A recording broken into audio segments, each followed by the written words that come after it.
冠廷3位得主，我们到台上好，那我们把舒瑶夹在中间好了，这样，对，现在就很完美的恭喜杜哥41次入围第13座金马奖，天哪，掌声，致敬。上面这里哦，来上这边，好，前面。13。好来，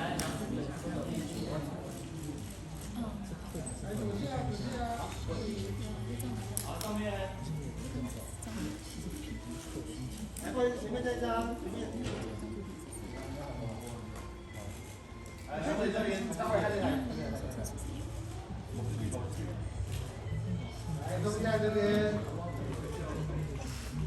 好，上面谢谢。好，隔壁这台。谢谢。好，上面。看看右边2楼，谢谢。右边，谢谢。好，还有没有哪位要补的左边看一下左上这边，对，谢谢。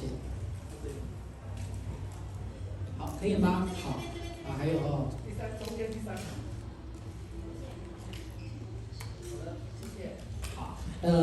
我今天那个大逆不道，我们想让那个新朋友先发言，那个让陈冠廷这是第2次入围第1次得奖那参与这个5月选的这个经验，可以跟大家分享一下吗？我们先请陈冠廷好吗？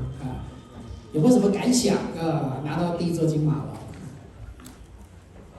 就很开心，对，就很开心能够有这个机会能够拿到这1座奖。对，那要谢谢杜哥跟舒瑶，对，因为我会觉得我比较沾他们的光。您客气。这也是舒瑶应该是第4座金马了吧？那舒瑶发表一下感想你应该不会紧张的吧？不会，还是会紧张。还是会紧张对，本来以为可以正常一点，就上台还是觉得就是每次都会被金马奖这种仪式感给震慑，尤其今天听到杜老师这么辉煌的记录，又更紧张了一点。杜哥嘛，杜哥应该不会紧张啊。我是对。杜哥也不会紧张我也紧张。你紧张什么杜哥可以跟我们聊一下就是5月选就是对你们来讲，它是一个什么样的作品特别是在音效的制作上，因为评审说在看这个片子的时候，那个音效固然精彩甚至精彩到什么程度呢？比方说到最后在那个乱葬岗的时候，我们可以听到这个挖土机的声音，可以听到这个角色的哭声，但甚至可以听到好像风在跟这样子的环境跟这样的气息跟这样的哀伤在对话一样。哇，这个我这样讲好像在念诗一样，但那个作品里给人的感受确实是如此所以我很好奇你们是怎么达成这样子的一个效果的5月雪这件事情其实是一个非常细腻，然后很有那种心情的东西，所以我们比方说一个风我们都用很细微的声音去描写，包括树叶一点点下雨那很多东西都是把不要的东西，或者不想给观众去听的东西，通通排除掉。我们过滤出跟这个电影有相关的，可以放这个电影的声音，然后我们才用。我们把大量的不属于现在需要的东西去。所以本身声音就是一门艺术特别是在这个作品里。但我另外很好奇的事情是，虽然这个片子说是台湾、新加坡、马来西亚合作的电影，但它其实完全在马来西亚拍摄的影片吧。所以我很好奇就是说，这个影片除了找万邦来演以外，那连所谓的技术的这个团队也来找这个台湾一块合作，可以跟我们聊聊这个因缘吗？这个片子很幸运，然后每个 spy。他因为我们之前常常接一些马来西亚片，然后他就嫁到马来西亚去。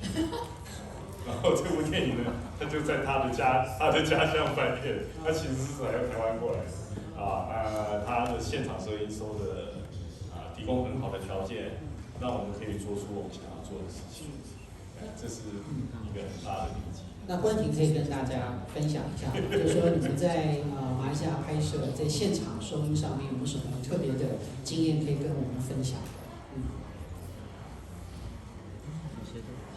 其实，在马来西亚或者在台湾那个收音条件，我觉得其实是大同小异的。那您刚刚提到那个最后那个用上刚那一部分挖土机的声音或其他的一些声音的话，其实那也是在拍摄的现场的时候，对它突然出现，那导演觉得那个声音也 OK， 所以我们就这么处理，在现场就这么处理。那你们在拍摄的时候会有很大的困难吗？这样问有点奇怪，但因为毕竟这是一个在题材上面就是据说比较敏感的。那你们在就是实地拍摄的时候，那你们又需要大张旗鼓的去做现场的这个设置，会有难度吗？对一个收音师而言。是还好，因为导演他自己本身他在拍摄之前，其实他就在开会的时候，他就特别强调说他想要怎么样来做处理。那其实当时对我来说比较麻烦的是，他的马来演员用的不够多，所以说一些那个马来人的对白处理起来会比较麻烦。是。好，那徐伟有没有要补充的？对于《五月雪》这个片子，在你的工作经验里，我觉得像冠廷在现场，其实我们要非常感谢那时候拍戏的临时演员。因为冠廷他有让现场的那些导演剧组有让现场的那些灵演，真的在半夜的时候那么凄厉的喊叫，提供我们有那么棒的素材。因为其实这部片讲的是这么沉重的一个故事，如果不能让观众亲临现场，就是感同身受的话，我们没有办法用这样的简单的一些镜头来诉说这些故事。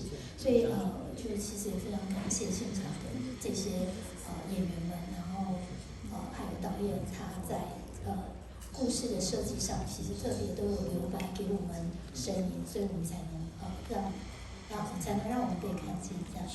好，那我们谢谢也恭喜杜哥还有舒瑶和陈冠廷获得本届金马奖最佳音效《五月雪》。好，谢谢，恭喜。